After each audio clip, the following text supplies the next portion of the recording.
Pais, não irritem seus filhos. Antes, criem-nos segundo a instrução e o conselho do Senhor. Agora nós vamos focar em não irritem seus filhos.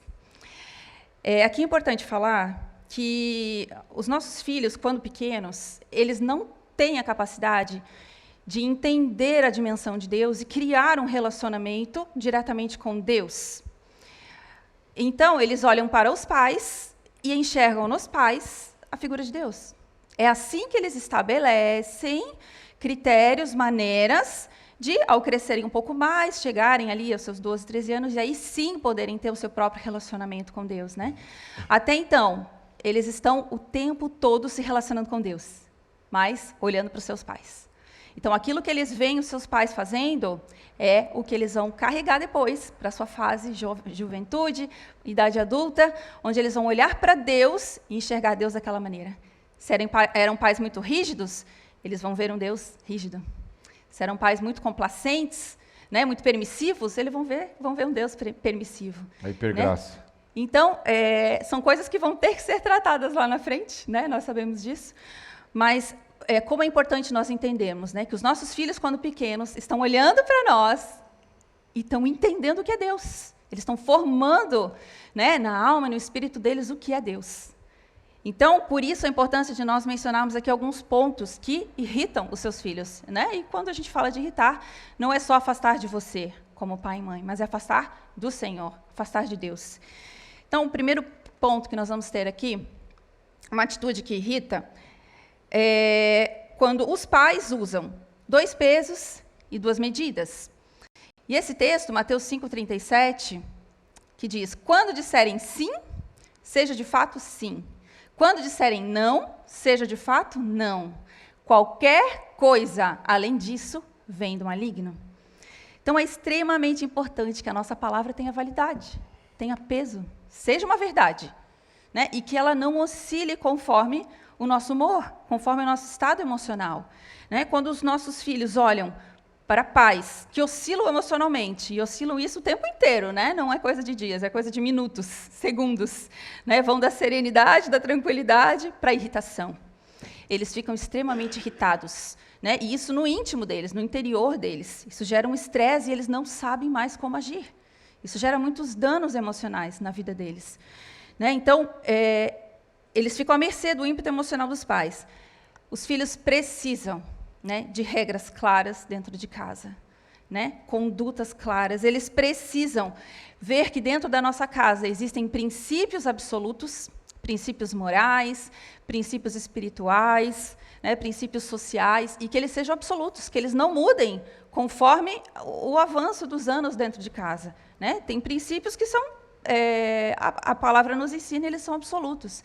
Então, nós em casa, por exemplo, nós sempre falamos para eles, e nós concordamos com isso, de que a santidade é algo essencial para um relacionamento com Deus. Né? Então, a santidade nos relacionamentos, especialmente agora, nós temos o Daniel com 11, entrando na pré-adolescência, quase adolescência. Né? Então, é um assunto que a gente tem falado muito, né?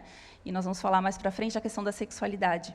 Mas eles precisam entender desde já, e nós contamos as nossas experiências para eles, as nossas vivências, em relação à santidade, à nossa espera pelo nosso cônjuge, como foi esse tempo, como nós nos preparamos para isso, como nós oramos a respeito disso, como o Senhor encara isso, né? Esse cuidado com a santidade, nos se preparar para aquele que Deus já preparou, quanto aos meus filhos, né? Talvez já estejam na terra, essas meninas, mas que o Senhor ama, tanto a eles quanto a elas. E que eles possam se preparar. E esses são princípios absolutos, né? Então, eles precisam conhecer. E nós falamos, né, já há bastante tempo que namoro é só aos 18 lá em casa. Oramos a Deus, né? Claro que isso é o nosso desejo, é a nossa vontade, é a nossa oração, mas nós já estamos incutindo na mente deles. Nós já estamos incutindo. Né, para que eles já cresçam com esse conceito, com esse entendimento, e de que isso é por amor, isso é por cuidado. Né? Eles vão atingir uma certa maturidade, como nós vimos aqui, aos 18, não é toda ainda, mas que, até lá, eles vão pensar, vão cuidar de outras coisas, tem coisas muito mais importantes. Né? A partir dos 18, eles vão poder pensar nisso, e aí já namorar para casar, em nome de Jesus. Só deixa eu... Tempos atrás, o Daniel chegou com a namorada. Namorada de WhatsApp. Puxou uma conversa comigo. Pai, eu estou gostando de uma menina. Eu falei. Na hora que ele falou, eu tive 2 sentimentos. Primeiro, o alívio, porque o mundo do jeito que está, né, não está fácil. Podia ser pior, né, a notícia. Mas o segundo foi de preocupação, que o menino foi ano passado, ele tinha 10 anos, né, não tinha feito 11 ainda. E eu fui dando corda para ele, fui ouvindo, né, falei, filho, eu já tive a sua idade, já tive sentimento para menina e tal. Você sabe que você não pode namorar antes dos 18, não vai beijar e tal. Não, pai, isso eu sei, estou gostando dela. Aí, beleza. E eu sempre tenho um acordo lá em casa que o WhatsApp dele não tem segredo, né? Eu vejo tudo, né? E eu comecei a pegar mensagem dessa menina do tipo assim, amanhã a gente comemora um mês? Daí eu... Ai, meu Deus. O que é isso aqui, né? Aí conversei com ele, conversei mais com uma outra turma, falei, olha, nem se fala direito na escola, né? Mas é aquela coisa, né? Por causa da pressão da roda. Você está entendendo? É o que os nossos filhos passam hoje. Ele é um pré-adolescente. Então, e o Daniel, ele tem uma característica diferente do Davi. Ele entrou muito cedo na turma que ele está. Ele é um dos mais novinhos da turma dele. Né? Ele, na verdade, era para estar uma turma depois. Ele chegou no limite da idade, fez um teste, ele passou para cima. Então, nessa fase, tem gente da turma dele que tem 1 ano a mais. E 1 ano a mais, nessa fase, é muita diferença. Especialmente de menina com menino. Então, começou aquela pressão, certo? Na pressão de ser aceito pelos grupos, né? Acabou cedendo aquilo. Mas nós, em cima daquilo, tá? E eu percebi que ele estava começando a ficar incomodado, irritado, um guri diferente, mais respondão em casa. Até que o último dia de aula, né? Ele estava lá todo azedo, peguei o celular, vi aquela mensagem, mandei uma mensagem para a menina.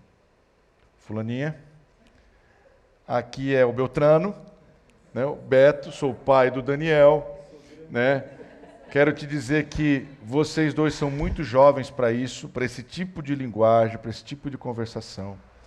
O meu filho, ele não vai seguir por esse caminho nessa fase da vida dele, então eu peço que você respeite isso, mas a partir de agora, esse tipo de relacionamento de vocês com esse tipo de linguagem está cortado.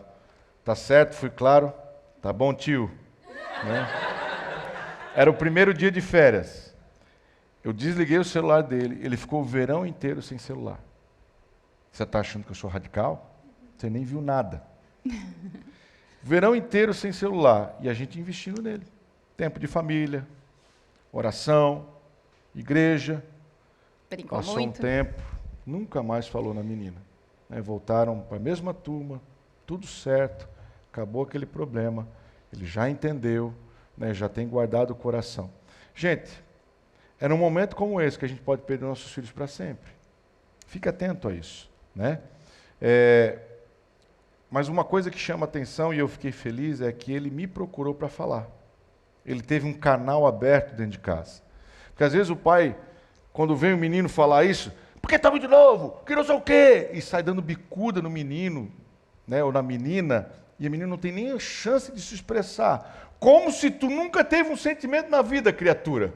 Tu era adolescente pudico, de certo, né? Com certeza você teve aquelas paixãozinhas de olhar, de sentir. Era outro tempo, hoje a turma expressa mais, tem até celular para mandar mensagem. A gente mandava balinha Frigels com recadinho, lembra do recadinho da balinha Frigels? Correio, né? Correio do amor. Sem beijo. A sem amiguinha mandava beijo. carta para o outro. A gente já passou por essa fase. Então, não feche o caminho do diálogo para os seus filhos. E aí eu fico feliz dele ter aberto o coração, dele ter se sentido à vontade nesse ambiente de expressar o sentimento dele. Todo ressabiado, porque ele sabia o nosso pensamento. Mas quando a gente percebeu que passou da linha e ele parou de ser quem ele é, ele foi desapegando da identidade que ele tem em Deus, foi o momento que a gente interviu. E aí vem a autoridade do pai e da mãe. E foi nesse momento que a gente interferiu, né? Na hora, no dia, ele ficou um pouco chateado, mas lembra que a Bíblia fala sobre disciplina, vamos falar mais na frente, né? No primeiro momento, a disciplina traz motivo de tristeza, né? Ela traz tristeza. Não tenha medo de deixar os seus filhos tristes com disciplina. Não tenha medo de feri-los em amor. Né? Você vai ver isso daqui a pouco. Então, por favor, queridos, na hora de agir, haja, mas sempre mantenha o canal livre. Ele recebeu aquele carcaço, né? Porque não foi fácil. Passou talvez um pouco de vergonha, mas ele recebeu tanto tanque de amor depois disso, que aquilo se diluiu. Né? A gente foi resgatando a identidade dele em Deus com amor, com a família, com a casa. E aí aquilo não fez mais diferença para ele. É assim que a gente fez naquela situação. Hoje ele só enxerga os defeitos dela, graças a Deus. Só fala dos defeitos dela. Ela está do lado dele, ele não quer. Ele falou, mãe, eu quero ir para o outro lado, e a professora não me tira dali. Deus fez. Mas no comecinho dessa história, chegou mensagem assim, brigando por ele. Tá, você vai namorar comigo ou com a fulana? Já tinha uma terceira na história, já. Mas assim, a gente entendeu que ele estava sendo influenciado e induzido, né? O Daniel não é assim, ele não é muito brincalhão, dele. tanto que hoje ele só pensa em brincadeira, em jogar bola, mas ele foi influenciado, né? Mas tudo começa com uma influência, né? Exatamente. Então, tudo começa com uma influência. Voltando então, pais, nós precisamos ser consistentes no nosso posicionamento. Né, consistentes. Isso da hora que nasce, claro que existem, né? Nós somos flexíveis, somos seres humanos, mas existem situações que você precisa ser consistentes, né? Posturas que são inegociáveis, né? E aí você e o seu esposo juntos em casa vão conversar sobre isso, né? Então, um ponto aqui, nunca discordem sobre algo na frente dos seus filhos, conversem em separado, como que vai ser aqui em casa? Vamos liberar, namorar em que idade? Né? Mais ou menos isso. Mas conversem antes, né? Para que vocês não discordem na frente deles. É muito importante que eles vejam que vocês dois estão em consenso, estão em unidade.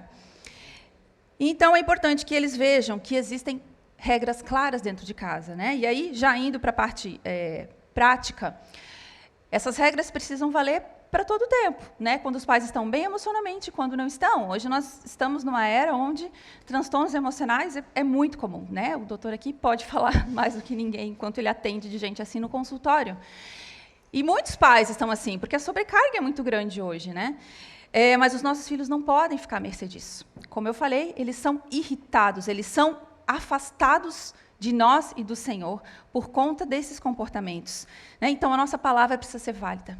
Né? Sim, sim. Falei que se você fizesse tal coisa, você não iria em tal lugar, não vou voltar atrás. A minha palavra tem peso. Ainda que fique com pena, ainda que faça valer.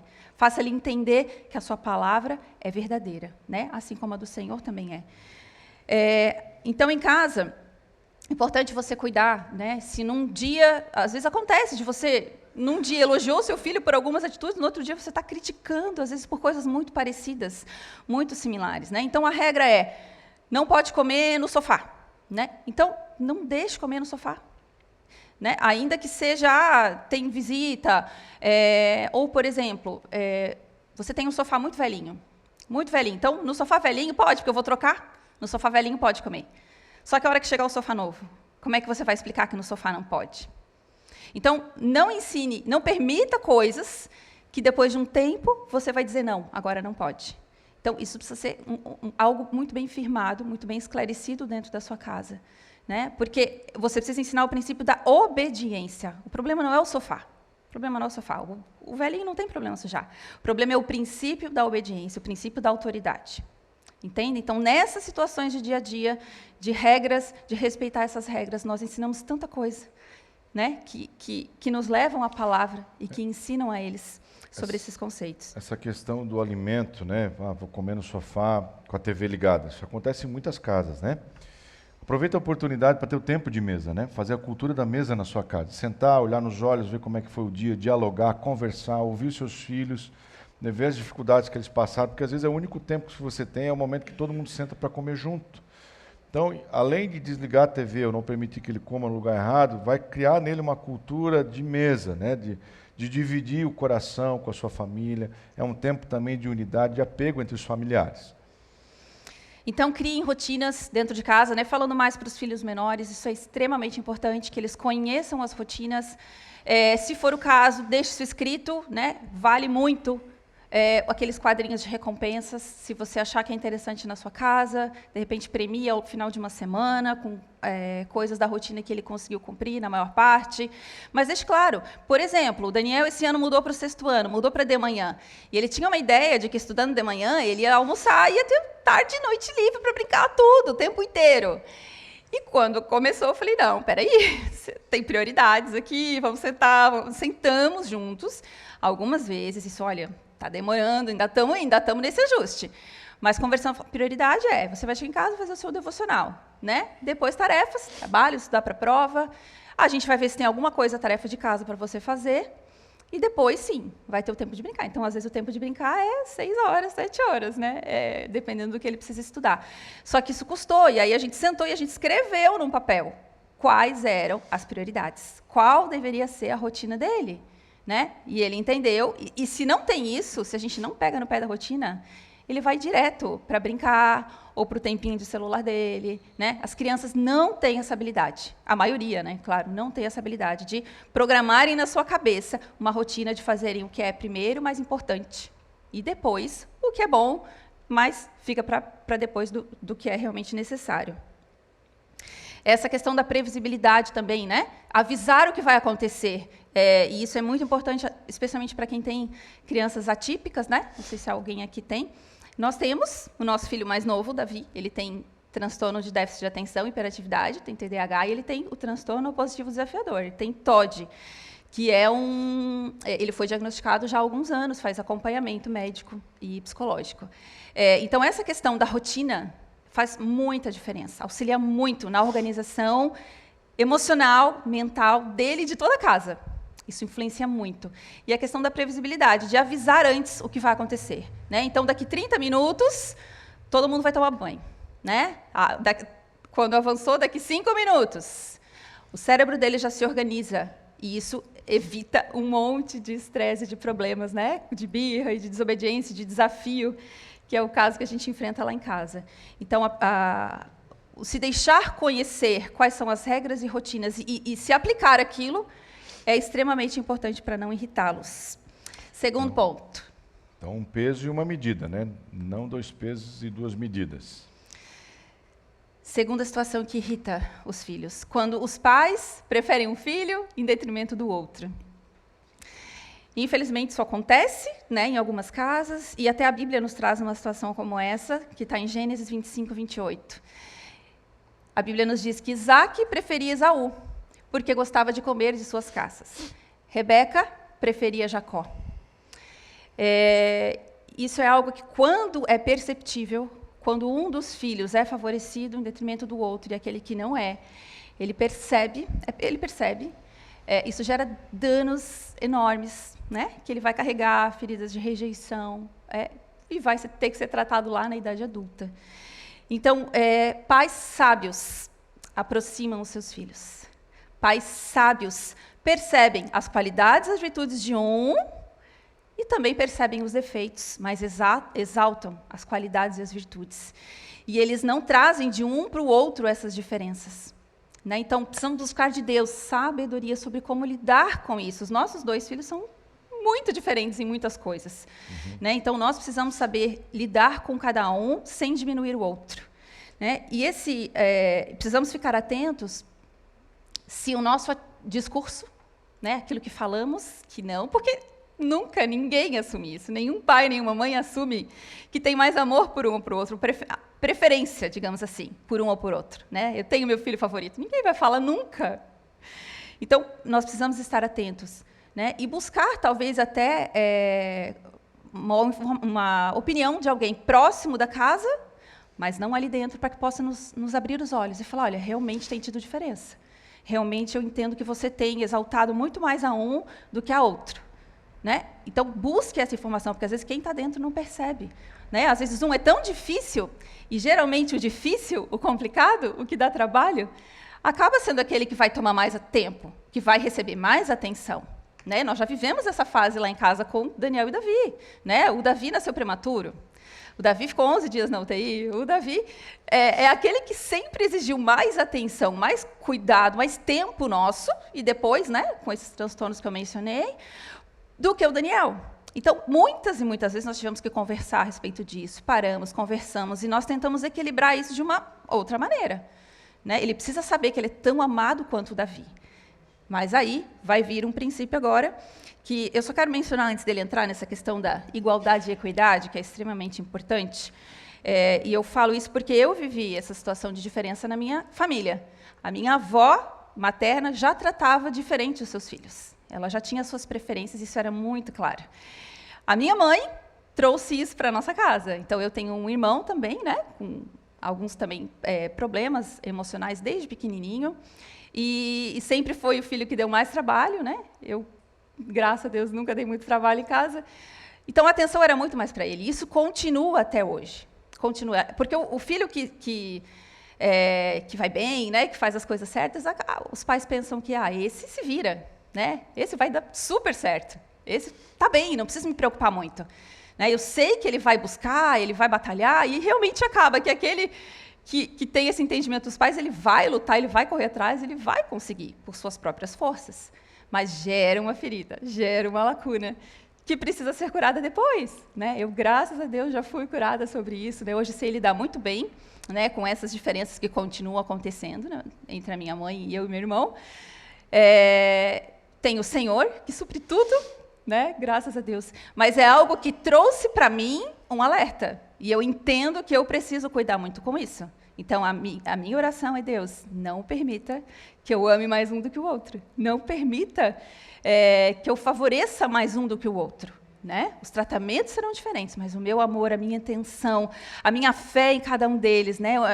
A minha energia, a minha entrega com cada um deles, que seja a mesma. Né? E me alerta, me mostra se eu estiver fazendo algo diferente disso, porque isso gera danos muito fortes, muito grandes no coração dos filhos. Teve uma situação que aconteceu esse ano, a gente foi sair para passear de bicicleta, a família toda, e aí o Davi falou assim, eu quero ir liderar o passeio. Ele queria ir na frente, vocês entram na rua que eu entrar, né, dentro do condomínio, então tá bom, vamos lá. E aí ele foi, a gente foi atrás dele e tal. Lá pelas tantas, o Daniel começa a pedalar mais forte e ultrapassa ele. Cara, eles já estavam lá na frente, né, porque aí começou a disputa, né? E aí eles foram, né? E nós, E lá na frente, aí os gritos do Davi, para, eu vou na frente, aquela coisa toda. Eu mandei parar, aí esfrearam, um de bico com o outro. Eu falei, Dani, por favor, filha, a gente conversou aqui, o Davi vai na frente, você vai provocar o seu irmão, você sabe que ele ia ficar irritado com isso. E a resposta do Daniel, eu não estava esperando. Mas é muito disso que a gente conversa, né? Você vê que o pequeno exigiu muita atenção durante muito tempo, é mais novinho também, e aí vem às vezes o ciúme, ou o senso de injustiça. E na hora ele falou assim, mas se fosse eu que tivesse pedido para ir na frente, vocês iam deixar? Desse jeito. Aí eu olhei para ele assim, e eu fiquei sem reação, né? Aí na hora que eu ia falar alguma coisa, Deus me fez na hora lembrar de uma foto que eu vi numa apostila que eu estava estudando na época da residência, sobre os princípios do SUS. E tinha uma foto lá, falava igualdade e equidade. E o Senhor falava no meu coração, ministra para ele sobre o princípio da equidade. Eu falei, meu Deus, que equidade? Filho, né, você tem que ver, o seu irmão mais novo, para ele é importante liderar o passeio, para você não é, cara, você passou na frente porque você queria pentelhar ele e tal.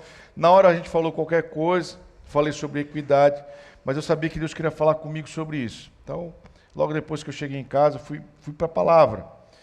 E aí eu achei um texto na Bíblia, que está em Hebreus capítulo 1, versículo 8, que diz assim, mas a respeito do Filho diz, o teu trono, ó Deus, subsiste para todo sempre. Cetro de equidade é o cetro do teu trono. O que é um cetro?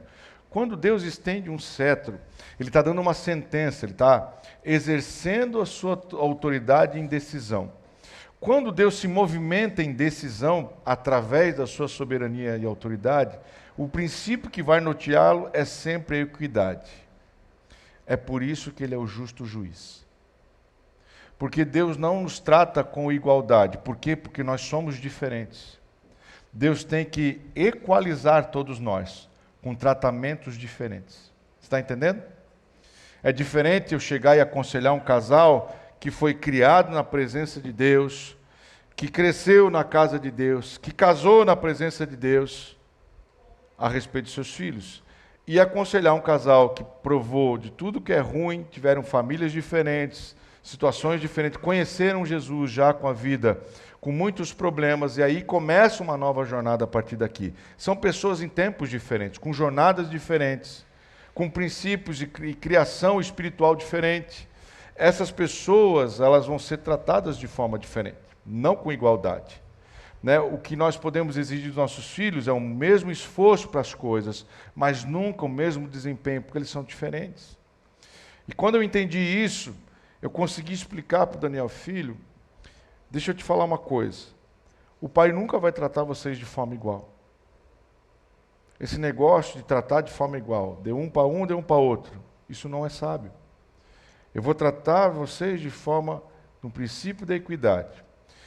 Da forma que para o teu irmão é importante passear e liderar um passeio de bicicleta, e a gente deu essa autonomia para ele, e você vai ficar atrás do seu irmão, você também tem mesada, e você é livre para passear dentro do condomínio, sem a gente estar junto. Por quê? Porque você tem autoridade, você tem maturidade diferente, você é mais velho, você já está num outro momento da sua vida. Então, se por um lado você se sente injustiçado, por outro você é abençoado. Por quê? Porque você e seu irmão são diferentes. Outra coisa, a respeito do ganhar as coisas, né? Tem coisas que você vai ganhar e tem coisas que o seu irmão vai ganhar, e às vezes as coisas vão ser diferentes. Às vezes o teu irmão vai ganhar uma chuteira nova para futebol, porque a dele arrebentou, não necessariamente tem que dar uma nova. Né? E aí a gente foi explicando isso para ele. E a partir do momento que a gente explicou esse princípio para ele, a nossa vida, o nosso olhar mudou com relação a isso. A gente era muito pesado com relação a isso, porque os nossos filhos têm linguagem de amor diferente. O Davi tem, a principal linguagem é a qualidade de tempo, ele precisa de mais tempo conosco. O Daniel é a palavra de afirmação. Não que uma não seja importante para a outra, mas a veia que pega para cada um é diferente. Então, automaticamente, pela idade, pela necessidade, pelas situações de vida e pela linguagem de amor, o Davi tem mais tempo conosco do que o Daniel. Mas para eu acertar com meu filho, equilibrar essa balança, eu encho ele de elogios, dou mais elogio para ele do que o outro recebe. Vocês estão entendendo o que eu estou falando? Esse é o princípio da equidade. É assim que Deus nos trata. Enquanto Deus está disciplinando um, Deus está exaltando o outro. Aí você às vezes está na casa do Senhor e reclama, Deus, a fulana chegou depois de mim, mas vai casar antes. A gente quer que Deus nos trate de forma igual, mas nós somos pessoas diferentes, situações diferentes, totalmente diferentes. Nós temos aqui um casal cuja esposa esperou muito tempo até ter o seu amado. Ela viu muita gente que chegou depois casar antes. Mas o que acontece? Deus a honrou. Hoje, eles são líderes dos teens lá em Camboriú. O que acontece? Imagina o testemunho de vida que ela pode dar para uma jovem que chega para ela e diz que está com dificuldade de esperar. Você está entendendo? Deus tem uma jornada para cada um de nós. E o hoje que Ele está agindo na sua vida é o amanhã que Ele está preparando para você. Então, Deus nos trata com cetro de equidade, não com igualdade. Deus nos ama de forma igual. E, inclusive, Deus ama inclusive os que não são filhos de forma igual a nós, porque Deus deu o seu Filho por amor de nós, Filho unigênito, para que todo aquele que crê não pereça. Ele amou o mundo, todo mundo, não só os que são filhos, mas aquele que está passando aqui fora também. Agora, a honra que Ele dá é completamente diferente. A Bíblia diz que eu honro os que me honram, mas os que me desprezam serão desprezados por mim. Comportamento e amor são coisas diferentes. E nós vamos ter que tratar os nossos filhos com o princípio de equidade. A gente vai ter que ter sabedoria para lidar com cada um de forma diferente. Porque as demandas são diferentes, a personalidade é diferente. O que para um afeta, para o outro não afeta. Você está entendendo? Às vezes fiquei meia hora contigo, agora eu vou ficar meia hora com o outro. E para o outro seria mais importante que aquela meia hora eu pudesse passar assim, dar um abraço nele, porque a linguagem de amor é o toque físico, falar umas palavras, pô, gostei desse desenho aí, pô, eu vi você andando de bicicleta. Esse dia eu falei para o Dani, né, qualquer coisa que eu vejo que ele faz, eu elogio. Esses tempos eu estava vendo ele de longe do carro, assim, ele estava andando de bicicleta sem os braços, né? Daí ele chegou em casa e falei, cara, tu aprendeu a andar sem os braços? Não, faz tempo que você não sabia? Eu falei, não, a primeira vez que eu vi. Aí ele já estava andando, daqui a pouco ele voltou, né? Porque a conversa interessou, né? Faz 1 mês e meio, pai. Eu falei, sério, cara, meu, mas tu andou muito tempo sem o braço. Como é que tu faz isso? Não, vou, quer que eu te ensine? Né? Como isso envolve o coração dele. A palavra de afirmação para ele é muito mais relevante do que para o outro. Para o outro é tempo. Está brincando, se eu ficar assistindo ele brincar sem falar nada, para ele é maravilhoso. Vocês estão entendendo? Nossos filhos são diferentes. As pessoas são diferentes. Deus nos olha de forma diferente. Embora nos ame de forma igual, tem um propósito para todo mundo, quer que todo mundo alcance a estatura do varão perfeito, a jornada de cada um de nós é diferente. E só Ele sabe fazer. Por isso que Ele é o justo juiz. Ele manda você não julgar ninguém. Porque Ele conhece o ponto de partida de cada um. Amém. Terceiro ponto. Só vou explicar então a fotinha. A fotinha é essa, agora você vai entender. Né? Do lado de lá, igualdade. Do lado de cá, equidade. Você consegue entender? Olhando a foto, o que cada princípio está mostrando? Mas o pequenininho, ó, se você olhar a foto da equidade, o pequenininho está com 2 caixas e o maiorzão está sem caixa nenhuma. E aí? Não está igual esse negócio, mas todos alcançaram o fruto. Eu, como pai, quero que os meus filhos todos comam o fruto. Todos possam ser alimentados. Todos cheguem, né, a um lugar de justiça. Para eu fazer isso, eu vou ter que tratá-los de forma diferente. Porque o ponto de partida, a personalidade, o chamado que Deus deu para cada um deles é diferente. Né? Vai ter filho meu, talvez, que tem um que é profeta, que vai ser provado mais pesado. Se você olha para um, o tratamento vai ser de um jeito da parte celestial, para outro vai ser de outro. Um tem chamado para adorador, outro tem chamado para profeta. Quem vocês acham que vai passar mais perrengue? Deus vai fazer conforme o que Ele tem de sabedoria para que ambos cheguem no seu propósito e possam comer do fruto, né? Possam chegar no lugar que Deus tem para eles. Amém? Entenderam? Amém. Terceiro ponto. Os nossos filhos se irritam quando nós, pais, deixamos de dosar disciplina com encorajamento. Então, cuide com excesso de rigidez, excesso de cobrança. Palavras pesadas na correção, ameaças, surras exageradas, especialmente as palavras lançadas, elas deixam marcas tão doloridas ou mais até do que as físicas. Então, cuide com o que você fala nos momentos de nervosismo, nos momentos de ira, especialmente, né? Naquela hora em que ele aprontou todas e você não sabe mais o que fazer. Então, tome cuidado com as suas palavras. Numa balança, o amor e o encorajamento devem sempre superar a disciplina e a correção. Então, o tanquinho do amor dos nossos filhos precisam estar sempre no talo, sempre cheios. E aí sim eles vão poder receber todas as outras linguagens e correções e exortações. Mas o tanquinho do amor, né, com palavras de encorajamento, precisam estar sempre bem cheios. Exalte os pontos fortes dos seus filhos.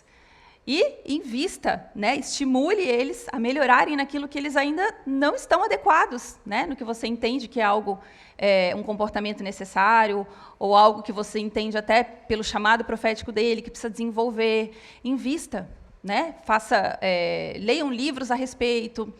Um dos livros, por exemplo, que até a psicóloga indicou para a gente ler com o Davi, por conta dessa dificuldade que ele tem de lidar com as emoções, chama-se Emocionário. É um livro onde ele menciona cada emoção. Então, ele menciona ira, raiva, ciúme, tranquilidade, inveja. Ele vai falando das emoções. E ali cria um espaço para que ele também possa falar das emoções e entenda o que são essas tais emoções. Né? Mas se os pontos fortes, os pontos fracos dos seus filhos, né, ainda incomodam, perturbam, então, profetize na vida dos seus filhos, traga à existência aquilo que ainda não existe. Né? Lance palavras de afirmação, lance palavras que venham dos céus sobre eles. Né? Isso traz à existência aquilo que ainda não existe. Profetize com textos bíblicos, né? Profetize com salmos na vida deles ou na sua casa, mas libere palavras de bênçãos e não palavras de maldição. Cuidem muito com isso, isso irrita os seus filhos. Outro ponto que irrita os filhos é quando os pais, aqui eu vou falar, acho que esse é o ponto principal, quando os pais têm uma espiritualidade com hipocrisia. Os pais são espelhos dos filhos. O espelho precisa ser limpo e plano. O espelho não grita, ele demonstra. Ele não faz discurso, ele revela. Quando os pais exigem dos filhos aquilo que eles não vivem, obterão pouco sucesso e irritarão seus filhos. Esse é um outro ponto de desconexão importante. Imagina, você vem com seus filhos para a igreja, eles estão aqui, começando a vida deles com Deus, sentindo a presença, foi um culto maravilhoso. Aí você chega em casa, no caminho fala mal do irmão, fala mal do pastor, fala mal de não sei quem, começa a criticar a igreja, criticar o evangelho, criticar a nação, criticar não sei o quê. Você está tendo uma espiritualidade com hipocrisia. Você está vivendo uma coisa e está vomitando outra. Isso irrita os seus filhos. Quando você cobra dele santidade que você não vive, quando você cobra dele um empenho, por exemplo, para ler a palavra, para orar, que você não tem, você está sendo hipócrita. E o seu filho está observando isso, meu amigo, minha amiga. Ele está vendo isso. E ele vai desconectar com você nesse outro ponto. E mais do que isso, lá atrás a gente viu que um ponto de desconexão importante na adolescência é aquela decepção, porque vi que os pais têm falhas, e também porque naturalmente os pais se afastam do filho achando que ele está já crescido e dono do próprio nariz. Aqui um ponto que além de desconectar de você, vai desconectar com o Senhor. Se os seus filhos verem que aquilo que você prega, aquilo que você quer ensinar, não é aquilo que você vive, ele não vai comprar o Jesus que você está vendendo para ele. Maneira de falar, né? Ele não vai querer viver a vida que você quer ofertar, porque ele não vê algo diferente em você. Então, se os pais têm uma espiritualidade em que eles são hipócritas, eles vão gerar morte na sua descendência, morte espiritual. Eles não vão conseguir propagar. Pela misericórdia do Senhor, muitas vezes, o Senhor guarda os nossos filhos, né, apesar de nós.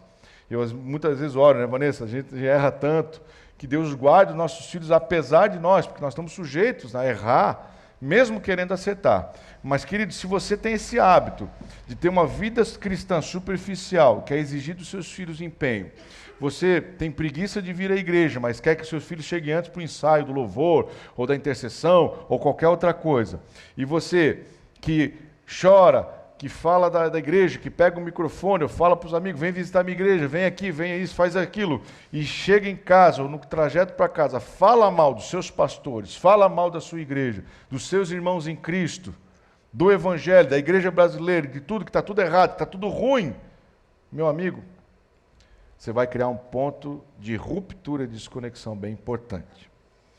E quando nós deixamos de ser exemplos para eles, nada os deixa mais frustrados e desmotivados. Eles precisam ver em nós o amor que temos pelo Senhor e pelo reino, pela casa de Deus, a igreja. Ame a igreja. Ensine os seus filhos a amar a igreja. Às vezes eu fico pesado, porque o Daniel agora já participa do louvor. Às vezes ele tem que ir 4h30 para a igreja, né? Ele tem 11 anos. Né? E às vezes ele tem que abrir mão, está brincando com os coleguinhas, porque ele tem compromisso com a igreja. Ele nunca ficou revoltado com nada disso, mas eu percebo que às vezes ele se frustra um pouco, porque ele estava lá na empolgação, a gente chama ele, que ele tem que tomar um banho, tem que ir para a igreja, né? O nosso domingo de manhã já começa, amanhã geralmente a gente toma o café da manhã e já fica na mesa fazendo o nosso culto, na mesa, né? Então vai até quase a hora do almoço.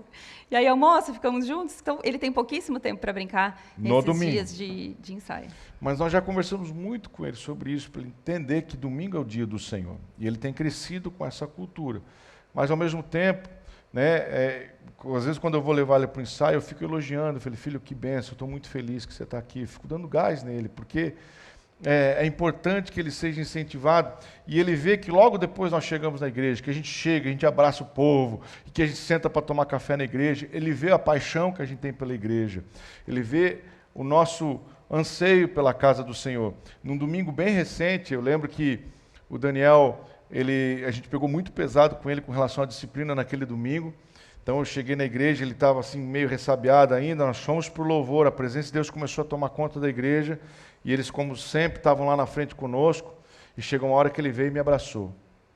Ele me abraçou, eu estava chorando na presença de Deus, ele veio e me abraçou, botou a mão no meu peito e começou a orar por mim. Né? E aí eu abracei ele também, né, orei, ministrei sobre a vida dele, continuou adorando o Senhor. E teve uma hora que eu estava chorando muito na presença de Deus. Quando eu olhei, ele estava me olhando. Deixe seus filhos ver a vida que você tem com o Senhor. Não tranque a porta do seu momento de oração. Leia a palavra na frente deles. Né? Deixe os seus filhos ver que você tem vida com Deus. E logo depois que ele me olhou, eu vi que logo depois, assim, na próxima música, ele que estava assim meio olhando para o nada, ele entrou na presença de novo, porque ele viu, pô, meu pai está aqui na frente, tem alguma coisa acontecendo que eu preciso me conectar. Essas pequenas coisas, né, elas acontecem e nos dão muita alegria. E também, querido, estou contando a parte boa, que tem muitos dias também que nem no tranco vai, mas é normal, eles são crianças em formação, por isso que eles não são donos do próprio nariz, né? Por isso que eles precisam ser incentivados, amados, mas por favor, né, não fale mal da sua igreja, né? Ame a sua igreja. Os assuntos de adultos, você conversa com a sua esposa, mas, por favor, não seja hipócrita, né? E pare de amaldiçoar o irmão, abençoa a vida dele. E seus filhos vão ver o que sai da sua boca, né? Olha, o irmãozinho lá é difícil, mas nós vamos orar pela vida dele, né? Deus vai abençoá-lo, ele está num processo, ele vai chegar lá. Amém? Amém. Suas atitudes falam tão alto que eu não consigo ouvir o que você diz.